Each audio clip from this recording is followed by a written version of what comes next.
All right, welcome back, everybody. So I have a confession to make. I have a new love. Don't tell my wife.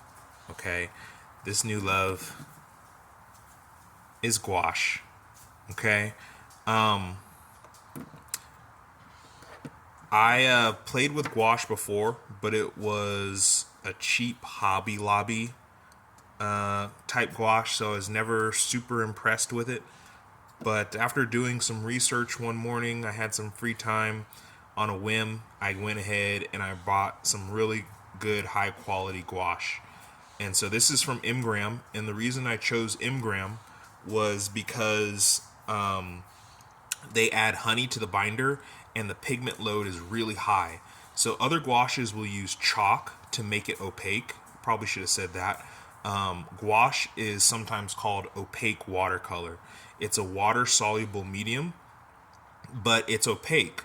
So, you know, watercolor is really cool because it's transparent and you can layer these transparent stains, and it's almost like you're making thin stained glass windows that you're kind of painting with, and it creates this luminosity with the white paper in the background, and so it's really beautiful. But gouache offers some of those benefits. You can thin out gouache so that it's somewhat transparent. It'll never be completely as luminous as watercolor, but what gouache's real strong suit is that it's opaque. You can see here on this painting that I'm working on that I had painted a face underneath this character here. And as I was working on this character, and by the way, this is my depiction of the God Emperor of Dune. Anybody who's ever read the story, it's about the Emperor of the universe who is half worm, half human. It's very far out sci-fi. I really love it. But so I started painting him, and I was just gonna do like the face and maybe a little bit of his cowl, body area. But I really liked how it was turning out, so I just started to extend it.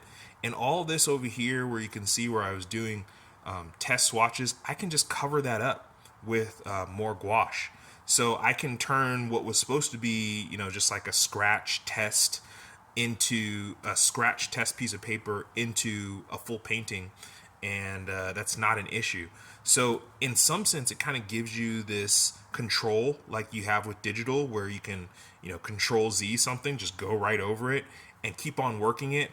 For example, this part of his worm body here, I've gone over a number of times. I tried a bunch of different colors to see what I liked, and yeah, you can just keep on reworking it. So I am totally in love with this medium. It's really awesome. So I'll show you what I got here. I have a split complementary, or I'm sorry, a split primary palette. So I have a warm and a cool of each of the colors. I should put it like this if it's warm and cool. Well, no, this is actually more accurate, right? And ultramarine, and then a phthalo blue. So this is a yellow that leans slightly towards green, and this is a yellow that leads slightly towards orange.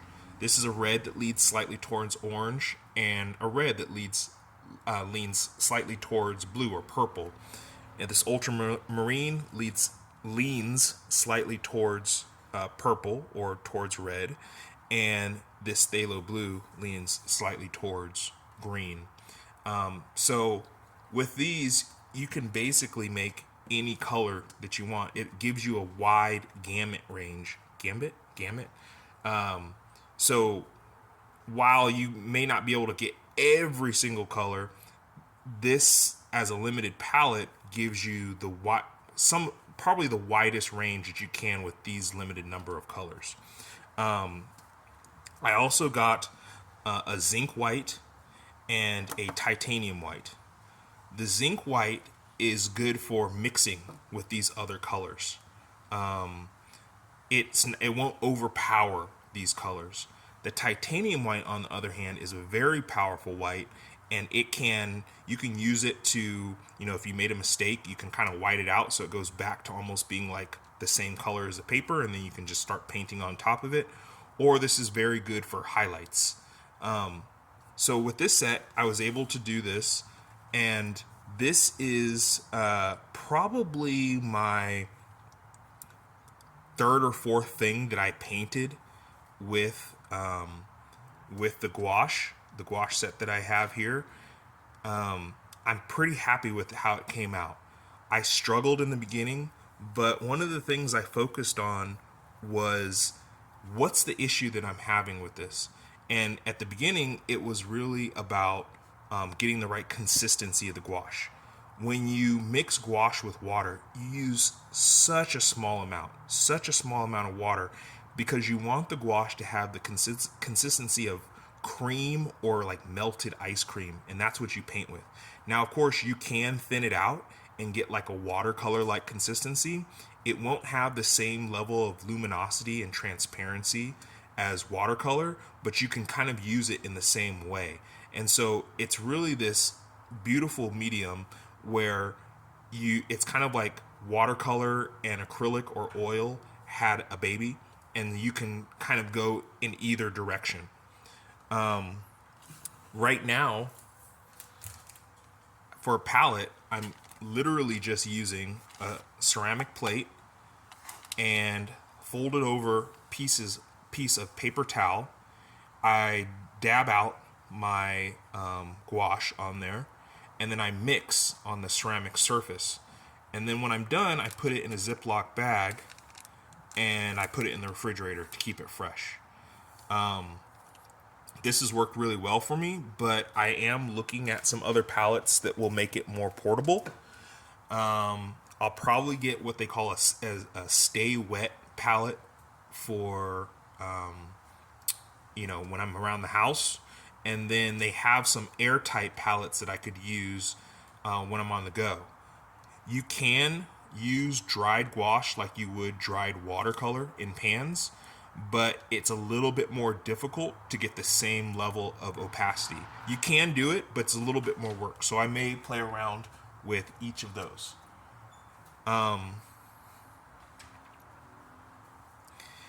So it's just a really amazing medium.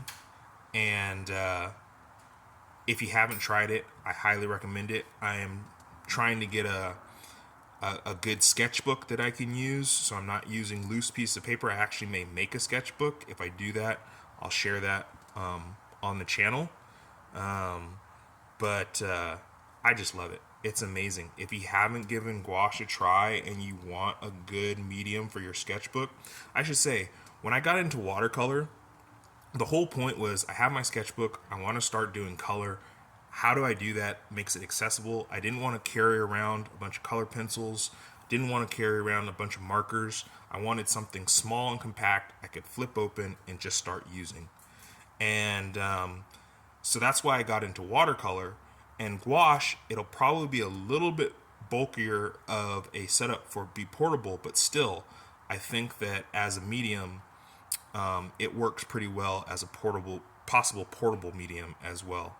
So, thanks for watching. I'm going to continue work on this character, the God Emperor of Dune, Leto II. And when it's done, I'll share it with you, and so you can see how it's transformed. But I've made so many changes to this, so many things where I was like, oh, I don't like that. Let me go over and fix that. Oh, this is a little bit off. Let me go and fix it. Oh, that doesn't look right. Let me go and change it. And it just gives you so much flexibility once you kind of learn how the medium works. So thank you for watching. I hope it's been useful for you, and I'll see you next time.